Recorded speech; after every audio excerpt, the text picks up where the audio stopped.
Hello, welcome back. Happy Thanksgiving Eve. Um, today I wanted to talk about what we're grateful for. Um, what are you grateful for? And gratitude is something I never thought about up until like the last few years. You know, in 2019, I had I fractured my patella. It was silly. I was walking and I was wearing these like little heels, and I think it was just a really stressful day for me, and I was walking without really thinking, and I was getting to a curb, and I fell and I couldn't get up, and I was surprised, because usually I can get up from these things. It didn't seem like a big deal, but it was. And at that time, I was really not focusing on my health. I was busy doing so many things. I was working, my regular job, working at the university. I was working like three jobs, and I had a lot of responsibility. And all I kept thinking about was everything I had to do with everything that was, that I had in my life. Um, so I fractured my patella. They took me to the emergency room. The doctor assessed it. It was a fractured patella. And so I was in a lot of pain. I was in excruciating pain. I basically had to have uh, an in-home nurse for a while, which was fine. I mean, everything turned out okay, but to have to deal with that, and then to have to deal with a driver take you to the doctors up until I was able to drive on my own, was frustrating for me because I've before that I was just always doing things, right, running and being free. And so after that experience, I had the surgery. They put pins in for about 6 months, 6 to 7 months. You're supposed to keep the pins in for a year. And that's what the doctor told me. I said, I can't have this in for a year. I said, what if I get, to 100% range of motion before then? Would you be able to take out the pins? And he said, yes. But the surgeon I preferred uh, said, I won't do it because of the risk. And I said, okay, well, can you help me find a surgeon that will? And he did. And the only issue with the second surgeon was he really didn't um, take too much care in how he sort of operated on my knee. It's fine. I have a scar, but it's practically gone, but it's still there. And it's kind of visible, but it's still there, but it's way better than, it's practically visible, but still he didn't do, he, the first surgeon said the, the incision would be very small, um, which I preferred, but the second surgeon, it wasn't so small. So anyway, but everything is fine now. I'm not regretting. I'm healthy, and I feel good. But that experience, after all the physical therapy, um, and all of that stuff that was going on, I felt sorry, my throat. I don't know what's going on. um, that experience taught me to just be grateful for my health, for my speedy recovery, and also I was very proactive about it. I didn't just sit back and say, okay, this is just going to heal itself. I took my vitamins. I fixed my diet. I changed a lot of things about my health and my diet and my exercise. I went to physical therapy. I had about 3 or 4 physical therapists prior to the one that actually corrected the issue and actually moved things along quickly. The 3 of them, every time I felt pain, I was like, ouch, and I didn't want them to go further, and they didn't want to push me further. And so, sorry, my cappuccino. So good. So I finally found a therapist. I interviewed a few. I said, look, I'm kind of, I'm afraid of pain, but I do need someone that's aggressive with the therapy. And she did. I said, well, how do people deal with the pain? So, she said, just take the whatever meds they give you at the doctor. And of course, the doctors they just give you a certain dosage or whatever. And I said, okay, so I had to take the pain meds in the physical therapy. And I didn't think about that with the other therapists. I don't know. I didn't know what to do. This is my first time doing this. And so I did that. And it was still painful, but it was like a numbing kind of a thing. So she did it. We went on all the machines. She started me out slow, and then we got more aggressive as I was able to take the pain a little bit more. And I could take a lot of pain without any meds. I could take a lot of pain, and but this was very painful.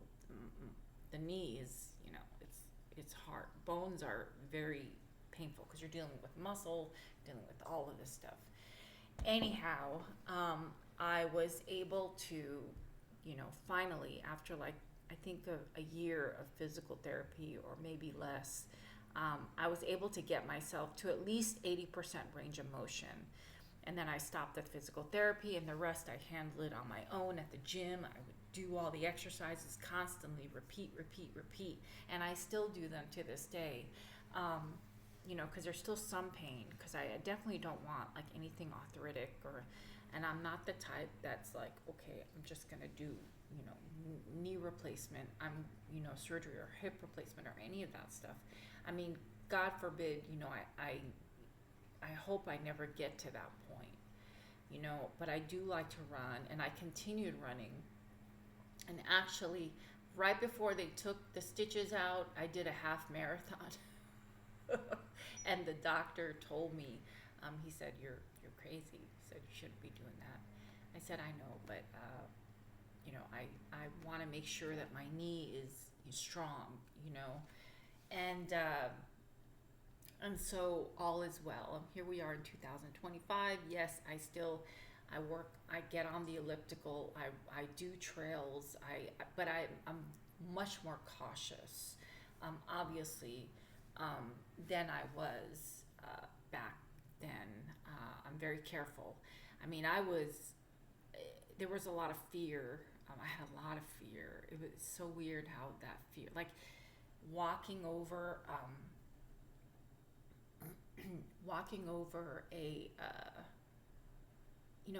curb or stepping over a curb was scary.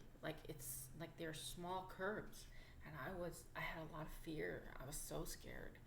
I'm I don't want to, I'm just scared I'm gonna fall again. And that fear was strong. Even big curbs, I was scared of. And finally that fear, I got over it. I just said, look, it's good. I'm good. I was very careful. I don't, even when I climb steps, I'm very, very careful. And so, and taking my vitamins and just taking good vitamins and getting myself healthy, eating right, greens, leafy greens, all of it, vegetables, all of it. And so I did it, and it was okay after that. But I am grateful for my health. I'm grateful for my insurance. I'm grateful for my doctors. I'm still grateful, even though that surgeon chose not to, the first one chose not to take out the pins with the small incision. That was the only thing I was disappointed with, but everything turned out good, so I'm grateful for all that. And gratitude is so important, And here I am, getting into my fourth book, God willing, everything goes well. It's still in the copy editing phase. It's a lot of work. They make sure everything is perfect, from the citations to the writing to the index. It's really a lot of work, and it is grueling, but I'm still grateful. I'm grateful that I'm working with this publisher. They have given me this opportunity to write my stuff and to get my message out. And so, every little piece of gratitude is important. I'm grateful I can put food in my mouth for Thanksgiving, because this particular injury happened during the holidays, and I wasn't able to eat anything. I mean, I wasn't able to move, wasn't able to cook for myself, wasn't able to do anything. And so, this holiday season, I just want us to remember what we're grateful for. And, thinking about education and students, if you see a student, hungry or cold or, that needs something, do try to reach out. Do try to, fill in that little gap, because, it's important. And they may not be grateful in the moment that you sort of recognize that, but they do realize that you do care. And that is something that I am grateful for, because I try to do that once in a while, or when I see it happening to a student where they're not taking advantage, they're not just eating in the classroom because they're trying to irritate me. If I see a student that really needs something, I do try to assist. If they're hungry, I know I work in a classroom where I try not to allow students to eat. If they're hungry, I do allow them to step outside to eat. You can tell if a student is, really in need of something, and to provide it for them. And so I also wanted to share again, and my selfless plugs, my gratitude for these books. If you don't buy it, that's fine. Check it out. You can check it out at any library, I believe. But The Struggles of Minority English Learners, How Learner Feedback Can Improve English Skills. This was my dissertation, my PhD dissertation, and I turned it into a book. You can do that. You can turn your dissertations, your papers into books. But if it's a paper, you have to expand on it, obviously. If it's a dissertation, you might have to expand on it, depending on how many pages it is.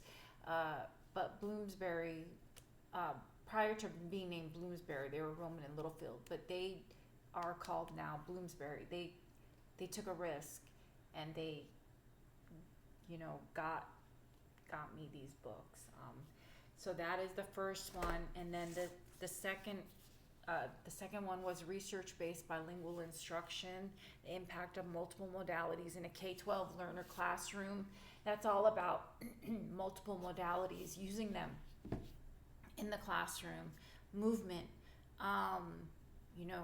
drawing, artistic skills, music. If they like music, how do you incorporate music for multilingual learners? Translation, apps, things like that. Whatever tools you can provide for your multilingual learners or for any learners, this book is definitely going to help you. And understanding and improving how K-12 multilinguals are taught. So how do you support them? How do you support them? They come from this country as immigrants. They don't know anything. The parents may not know anything. The parents may have that language barrier. The students may have that language barrier. How do you fill in that gap, for these students? And it is important because, all the grade and, why are students getting Fs? That's my first question. Why are your students getting Fs? You have to reflect and ask yourself that. What are we missing? Obviously, I'm not Superwoman, and I can't do it all.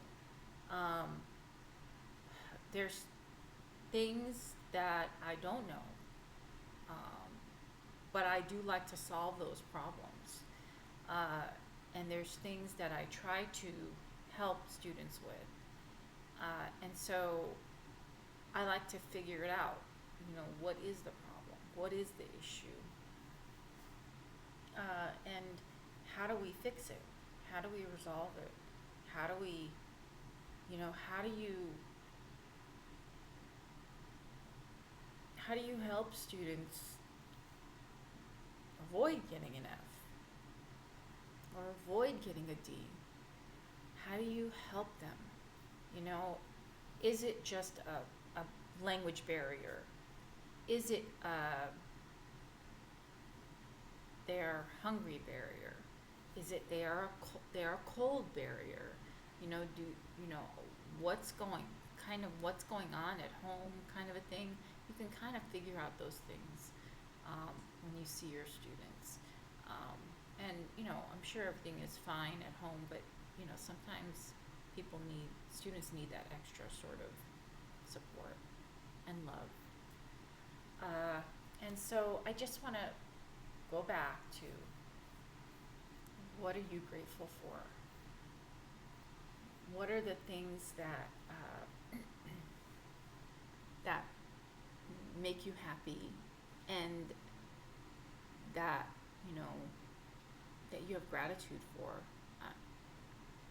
For Thanksgiving, I did cook turkey wings. They came out. I did it. I bought a few turkey wings, and the first one didn't come out very good. I put it in my rice cooker crock pot, and it didn't turn out that good. But the second time I put one in the oven, and I put one in the rice cooker, and I put bone broth and all that, and I left it in there for a while, and actually the one in the rice cooker came out better than the one in the oven, because the meat is tough, and turkey wings are big, and the meat is tough. I don't usually eat meat, but for Thanksgiving I don't like any other part of turkey, but I do like sometimes the wings, and I am very, very, I try to stay vegan, but sometimes because I do have low iron levels, I try to keep that sort of balanced with sometimes eating meat, because I didn't eat any meat at one point in my life, like nothing. And so, I had a really big health scare at one point. And I did take vitamins, and iron vitamins aren't fun to take. But I was able to, balance everything out by eating meat sometimes, especially during the holidays. I try to stay ethical, and I try to do things as best as I can. But sometimes you need those vitamins in meat to help. But so.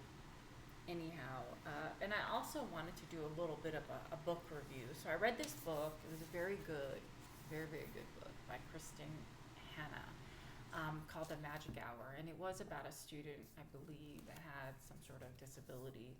And they were trying to figure out if she committed this, I believe, crime. And it was very good. It kept me on my toes the whole time.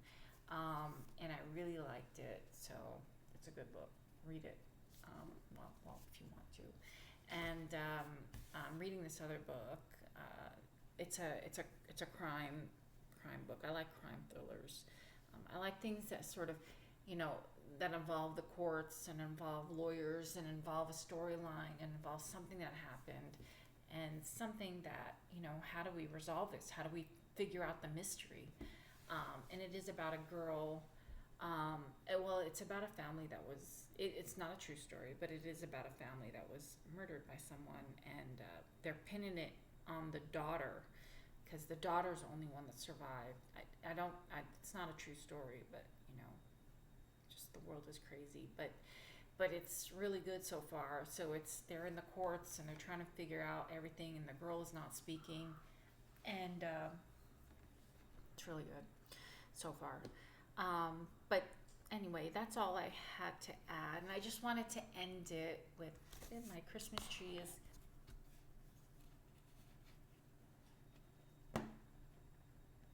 I don't know what happened there, but my Christmas tree is coming along. I just wanted to kind of show you a little bit of it. So that's my tree. It's coming along.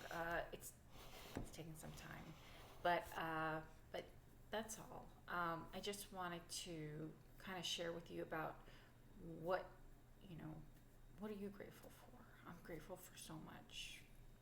My health, what I have, and all those good things. Have a wonderful Thanksgiving. Have a great day, and I'm wishing you lots of health, lots of love, lots of good food, and family and all that good stuff. So happy holidays. I will see you soon. Have a great day. Have a great weekend. Bye-bye.